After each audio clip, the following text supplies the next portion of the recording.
Nakumpiska ng Cebu City PNP ang higit 1 milyong halaga ng hinihinalang shabu mula sa newly identified na high-value individual na suspect sa isinagawang buy-bust operation ng mga otoridad sa Belgium Street, Barangay Suba, Cebu City noong 19 ng Disyembre ng taong kasalukuyan.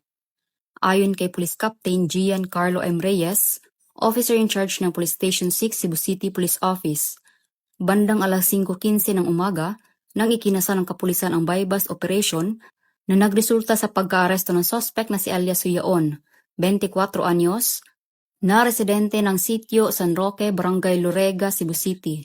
Nasabat mula sa HBI na suspect ang 6 na pakete ng hinihinalang shabu na may timbang na 150 grams at 1,020,000 pesos standard drug price, buy-bust money at brown belt bag.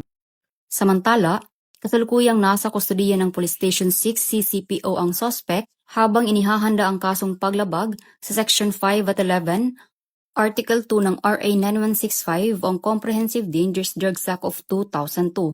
Ang operasyong ito ay bahagi ng patuloy na pagpapatupad ng batas laban sa iligal na droga.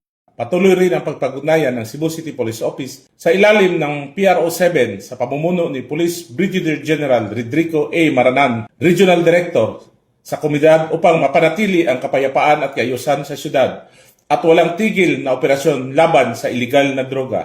Ako po si Police Colonel George B. Ilanan, Officer in Charge, Cebu City Police Office. Maraming salamat po. Mula dito sa Cebu City, ako ay inyong Police News Network Correspondent, Patrolwoman Flora May Asares, alagad ng batas, tagataguyod ng Balitang Pulis.